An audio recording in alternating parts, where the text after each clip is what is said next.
السلام علیکم پیارے بچوں، کیسے ہیں آپ؟ امید ہے کہ آپ سب خیر عافیت سے ہوں گے اور کل والا کام آپ نے کر لیا ہوگا، اور آج ہم انشاءاللہ اپنے نئے ٹاپک کی طرف، نئے لیکچر کی طرف جو ہے وہ بڑھیں گے۔ تو اس سے پہلے میں آپ کو یہ ضرور کہنا چاہوں گا کہ رمضان المبارک کا بابرکت مہینہ، تو اس میں جو ہے وہ جہاں پر آپ اللہ تعالیٰ کی عبادت زیادہ سے زیادہ کر رہے ہیں، وہاں پر اپنے ارد گرد کے لوگوں کا بھی ضرور خیال رکھیے گا، اور انشاءاللہ ہم آپ سے جو ہے وہ اسی طرح جو ہے وہ ملاقات کرتے رہیں گے۔ آج کا 10th کلاس کا ہمارا اردو کا جو لیکچر ہے وہ نظم نمبر 2 نعت پر مشتمل ہے۔ شاعر ہیں احسان دانش۔ سب سے پہلے تو آپ اس چیز کا، چونکہ آپ پہلے سے ہر کلاس کے اندر اردو کی کتاب میں آپ پڑھتے آ رہے ہیں نعت، تو سب سے پہلے اس کی تعریف جو ہے وہ میں آپ کو بتاتا جاؤں، جو کہ آپ کو آنی بھی چاہیے، کہ ایسی نظم جس میں حضرت محمد صلی اللہ علیہ وآلہ وسلم کی تعریف بیان کی جا رہی ہو، آپ کی آمد کا ذکر ہو۔ تو آج کی یہ جو نظم ہے، اس کا جو ہمارا تدریسی مقصد ہے وہ پہلا تو یہی تھا کہ آپ لوگوں کو اس محاسن سے روشناس کروانا، اور دوسرا حضرت محمد صلی اللہ علیہ وآلہ وسلم کی محبت ہمارے جذبات کے اندر جو ہے وہ ابھارنا، اور اسی طرح جو ہے وہ انشاءاللہ آخر میں آپ کو اسائنمنٹ بھی دوں گا۔ تو سب سے پہلے جو ہے، اس سے پہلے کہ ہم نعت کی باقاعدہ تشریح شروع کریں، ہم شاعر کے تعارف کی طرف بڑھتے ہیں۔ تو پیارے بچوں، امید ہے کہ آپ رمضان المبارک کے مہینے میں تمام روزے بھی رکھ رہے ہوں گے، اور وہ کام جو کہ میں نے آپ کو پچھلے لیکچرز میں یا میرے عام روٹین کے وہ جو ایک اچھی بات والا ایک لیکچر میں نے آپ کو شروع میں پہلے رمضان میں دیا تھا، آپ اس پر بھی عمل کر رہے ہوں گے۔ اور اب ہم اپنے اس لیکچر کی طرف بڑھتے ہیں۔ سب سے پہلے شاعر ہیں، شاعر کا تعارف ہے۔ سن 1914 میں پیدا ہوئے، اور یہ ضلع مظفر نگر یو پی میں پیدا ہوئے تھے، انڈر لائن کیجئے گا۔ آپ کی وفات جو ہے وہ 1982 میں ہوئی تھی، اور لاہور میں غالباً۔ تو احسان الحق نام اور دانش تخلص تھا، تو آپ کا اصل نام احسان الحق تھا، دانش آپ تخلص کرتے تھے۔ احسان دانش کے قلمی نام سے مشہور ہوئے، کاندھلہ ضلع مظفر نگر یو پی میں پیدا ہوئے۔ یہ انڈر لائن کیجیے گا MCQs۔ والد کی مالی حالت نہ گفتہ بے تھی کہ ناقابل بیان تھی۔ عربی، فارسی حافظ محمد مصطفیٰ سے پڑھی، اسکول میں چند جماعتیں پڑھ سکے، اور غربت کی وجہ سے تعلیم کا سلسلہ منقطع ہو گیا۔ بچپن ہی سے محنت مزدوری کرنے لگے۔ مزدوری کرنے لاہور آئے تو اینٹیں ڈھوئیں، مماری کا کام، چوکیداری کی، مماری کی، اور چپراسی اور مالی برہ۔ مماری یہ جو مستری والا کام ہوتا ہے، تعمیر کرنے والا۔ تو اسی دوران میں لائبریریوں میں بھی جاتے رہے اور مطالعہ جاری رکھا۔ موضوع طبع تھے، شعر گوئی کا شوق بھی تھا، اور قاضی محمد ذکی کی صحبت ملی تو شعر کہنے لگے۔ احسان دانش قادر الکلام شاعر تھے، یعنی کہ تمام کلام میں اپنا قلم جو ہے وہ ان کا چلتا تھا۔ ان کی شاعری مشرقی اقدار کی آئینہ دار ہے۔ انہیں غزل اور نظم دونوں پر یکساں قدرت حاصل تھی، مگر ان کی وجہ شہرت ان کی نظمیں ہیں۔ ان کی نظموں میں جہاں عام آدمی کے دکھوں کا اظہار ملتا ہے، وہاں قدرتی مناظر کی عمدہ تصویر کشی کی گئی ہے۔ انہیں ڈیش شاعر بھی کہا جاتا ہے، مزدور شاعر۔ ان کی تصانیف میں حدیث زندگی، درد زندگی، نوائے کارگر، آتش خاموش، گورستان، زخم و مرہم اور شیرازہ شامل ہیں۔ ان کی آپ بیتی جہان دانش بہت مقبول ہوئی اور یہ پڑھنے کے قابل ہے۔ یہ بہت زبردست سی آپ بیتی ہے، آپ کو موقع ملے تو ضرور پڑھیے گا کہ کس طرح سے شاعر احسان دانش جو ہیں وہ لاہور آئے، انہوں نے مزدوری کی، اور حتیٰ کہ پنجاب یونیورسٹی نیو کیمپس جو ہے اس کی تعمیر میں انہوں نے حصہ لیا، مزدور بنے، اور ایک وقت ایسا آیا بچوں کہ اسی یونیورسٹی کے اندر ممتحن کی حیثیت سے بھی رہے، وہاں سے لائبریری سے کتابیں لے کر پڑھتے تھے، اور وہیں پر ہی جو ہے ممتحن بھی لگے۔ تو اس قدر جو ہے وہ محنت کی انہوں نے اور ترقی حاصل کی۔ تو آج کی نظم کا پہلا شعر: دو عالم کا امدادگار آ گیا ہے، دو عالم کا امدادگار آ گیا ہے، امین آ گیا، غم گسار آ گیا ہے۔ غریبوں کی جاں کو، یتیموں کے دل کو، سکون ہو گیا ہے، قرار آ گیا ہے۔ اصول محبت ہے پیغام جس کا، وہ محبوب پروردگار آ گیا ہے۔ اب انسان کو انسان کا عرفان ہوگا، یقین ہو گیا، اعتبار آ گیا ہے۔ بجھے گا نہ جس کا چراغ محبت، وہ پیغمبر ذی وقار آ گیا ہے۔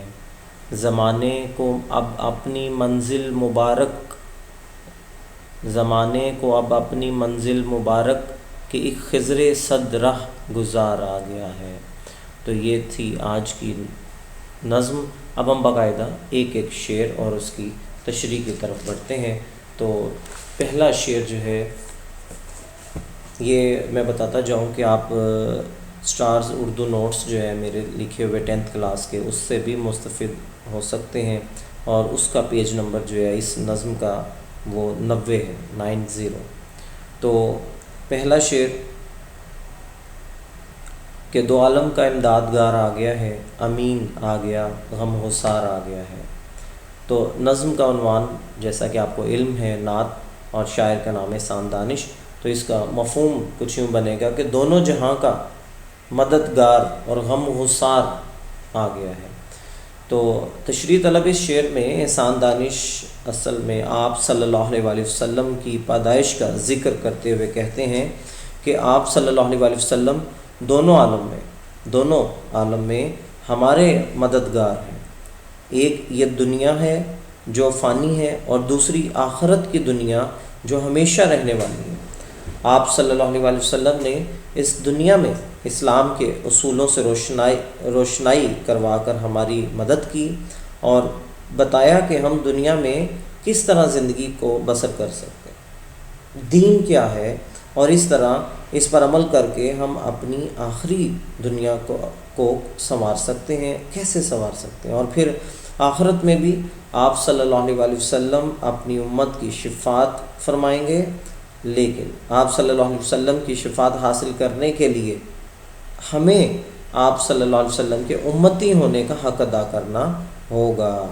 اور وہ حق کس طرح ادا کیا جا سکتا ہے کہ صاف اور ظاہری بات ہے کہ حضرت محمد صلی اللہ علیہ وآلہ وسلم کے بتائے ہوئے راستے پر چلیں، کہ ہم آپ صلی اللہ علیہ وآلہ وسلم کی قربت حاصل کر سکیں، آپ صلی اللہ علیہ وآلہ وسلم کی باتوں پر عمل کر کے ہم آپ صلی اللہ علیہ وآلہ وسلم کی شفاعت کے حقدار بن سکتے ہیں۔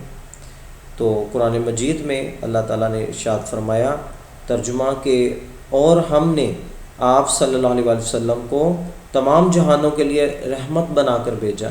تو رحمت بنا کر بھیجا آپ نبی کریم صلی اللہ علیہ وسلم کو۔ اسی طرح یہ رحمتوں برا مہینہ رمضان المبارک کا کہ ہم اس میں آپ نبی کریم صلی اللہ علیہ وسلم کے کا اصول اور سنتوں پر عمل کر کے اللہ کی رحمتیں مزید جو ہے وہ سمیٹ سکتے ہیں۔ تو اب دوسرا شعر: غریبوں کی جاں کو، یتیموں کے دل کو، سکون ہو گیا ہے، قرار آ گیا ہے۔ آپ صلی اللہ علیہ وسلم کے آنے سے غریبوں اور یتیموں کے دل کو سکون میسر ہو گیا، بے چینی جو ان کے اندر تھی وہ ختم ہو گئی۔ اب لوگ کون سے؟ غربا، یتما، کہ جن کے حقوق سلب ہوتے تھے، تو آپ نبی کریم صلی اللہ علیہ وسلم کے آنے سے جو ہے وہ ان کے دلوں کو سکون میسر ہوا۔ احسان دانش آپ صلی اللہ علیہ وسلم کی آمد کا ذکر کرتے ہوئے کہتے ہیں کہ آپ صلی اللہ علیہ وسلم کی آمد سے پہلے عرب معاشرہ جہالت میں ڈوبا ہوا تھا۔ امیر ہر برائی کے باوجود بھی عزت دار تھے اور غریبوں کو کوئی پوچھنے والا نہ تھا۔ آپ صلی اللہ علیہ وسلم نے آدمیت کے وقار کو بلند کیا اور اسی طرح پیغام دیا کہ غریبوں کے حقوق کو بھی محفوظ کیا جا سکے۔ اسلام نے ہر شخص کے حقوق متعین کیے ہیں۔ تو پیارے بچوں، عظمت اور بڑائی کی بنیاد تقوی پر رکھی گئی ہے۔ آپ صلی اللہ علیہ وسلم کی آمد سے پہلے عرب میں لاقانونیت کا وجود تھا اور اس کو ختم آپ نبی کریم صلی اللہ علیہ وسلم نے آ کر کیا۔ ہر شخص کے حقوق و فرائض متعین ہونے سے معاشرے میں یتیموں اور غریبوں کو بھی عزت کی نگاہ سے دیکھا جانے لگا اور ان کو بھی حقوق میسر آئے، وہ بھی بے خوف و خطر اپنی زندگی گزارنے لگے اور ان کے دلوں میں سکون کی دولت سے مالا مال ہو گئے۔ یہ سب کچھ آپ صلی اللہ علیہ وآلہ وسلم کی تعلیمات کا اثر تھا کہ ہر شخص امن و سکون کی دولت سے مالا مال ہوا۔ تو یہ تھا پیارے بچوں دوسرا شعر۔ آج کا ہمارا تیسرا شعر جو ہے، اور 3 شعر ہم نے آج پڑھنے تھے اور ساتھ میں تعارف، تو ان تینوں میں سے کسی ایک شعر کی تشریح آپ نے اپنی نیٹ کاپیز کے اوپر لکھنی بھی ہے۔ تو تیسرا شعر ہے: اصول محبت ہے پیغام جس کا، وہ محبوب صلی اللہ علیہ وسلم پروردگار آ گیا ہے۔ تو مفہوم بنتا ہے جناب کچھ یوں، یہ محبت کا پیغام دینے والا خدا کا محبوب آ گیا ہے۔ دراصل شاعر آپ صلی اللہ علیہ وسلم کی پوری زندگی کو محبت کا درس دینے والا لکھ رہا ہے اور حقیقت بھی یہی ہے۔ آپ صلی اللہ علیہ وسلم کی آمد سے پہلے عرب کے لوگ مختلف گروہوں میں بٹے ہوئے تھے، ایک دوسرے کی جان کے دشمن تھے، لڑائی جھگڑا کرنا، اپنا ایمان بیچتے تھے، اور اسی طرح اس قوم پر آپ صلی اللہ علیہ وسلم کی تعلیمات نے یہ اثر کیا کہ سب لوگ باہم شیر و شکر ہو گئے، کہ ایسے جیسے دودھ میں چینی مل جائے۔ آپ صلی اللہ علیہ وسلم کی تعلیمات نے کافروں کے پتھر دلوں کو موم کر دیا اور وہ آپس میں اخوت سے رہنے لگے۔ صدیوں کی دشمنیاں اور نفرتیں محبت میں بدل گئیں، جیسا کہ قرآن مجید میں بھی ارشاد ہوتا ہے: اور تم آگ کے گھڑے کے کنارے پہنچ چکے تھے، اور تم آگ کے گھڑے کے کنارے پہنچ چکے تھے، تمہیں اس سے بچا لیا اور تمہارے دلوں کو محبت سے بھر دیا۔ بے شک محبوب خدا حضرت محمد صلی اللہ علیہ وآلہ وسلم کی محبت و شفقت نے ہی انسانیت کی تڑپتی سانس کو راحت و سکون عطا کیا۔ آپ صلی اللہ علیہ وآلہ وسلم نے اپنی پوری زندگی دوسروں کو محبت کا سبق دیتے اور خود اس پر عمل کرتے گزاری۔ آپ صلی اللہ علیہ وسلم